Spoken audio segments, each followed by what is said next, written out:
अस्सलाम वालेकुम dear students, कैसे हैं आप सब। उम्मीद करते हैं आप सब लोग खैरियत से होंगे। चलिए उर्दू का काम स्टार्ट करते हैं।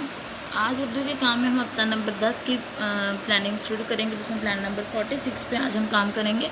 प्लान नंबर 46 पे हमारा जो काम है वह है जी इमला के अल्फाज मुतरादिफ अल्फाज जुमले, जो कि वर्कबुक सफ़ा नंबर 19 पर है। तो वर्कबुक सफ़ा नंबर 19 खोलते हैं हम, ठीक है। वर्कबुक सफ़ा नंबर 19 में हमारे जो चैप्टर हम लोगों ने रीडिंग की थी दांतों की सफाई, सबक नंबर 7 हम लोग वीक नंबर 9 की जब पढ़ाई कर रहे थे तो उसमें हम लोगों ने इस चैप्टर की रीडिंग कर चुके थे। अब उस चैप्टर से रिलेटेड कुछ इमला के अल्फाज मुतरादिफ अल्फाज और जुमले हैं जो आज हम मुकम्मल करेंगे, ठीक है। इमला के अल्फाज में मैं आपको पढ़ के बता देती हूँ, आप लोग खुद से अपनी नीट राइटिंग में यहाँ पर लिखेंगे।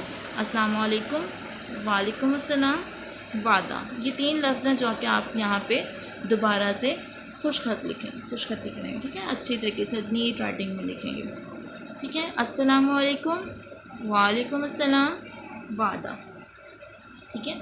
अच्छा जी, मुतअद्दिद अल्फाज के मुतरादिफ लिखें। ज़र्रात, ज़र्रात का मतलब क्या होता है?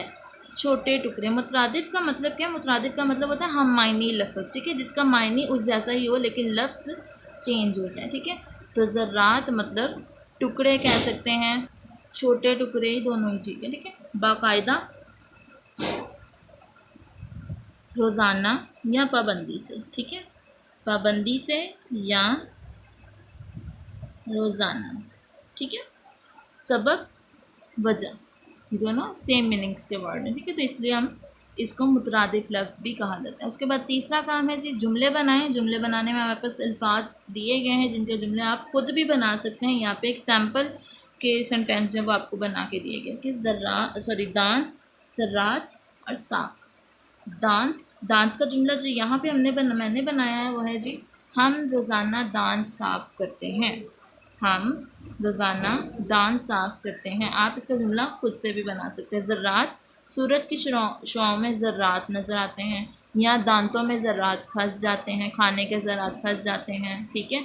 या रेत के छोटे छोटे ज़र्रात, रेत के ज़र्रात छोटे छोटे होते हैं। आप इस तरह से कोई भी जुमला अपनी मर्ज़ी से बना सकते हैं। साफ़, हमें अपना माहौल साफ़ रखना चाहिए। मैं अपने कपड़े साफ़ रखता हूँ, मैं साफ़ सुथरा रहना पसंद करता हूँ। ये तमाम इस तरह के सेंटेंस की एग्जांपल्स हैं वो आपको दी गई हैं। आप लोग इसके सेंटेंस अपनी मर्ज़ी से कोई भी जुमला बना सकते हैं, ठीक है स्टूडेंट्स। तो आज का आपका काम है पेज नंबर 19 आप लोगों ने बहुत नीट राइटिंग में कंप्लीट करना है और उसको याद करना है। अपना ख्याल रखिएगा।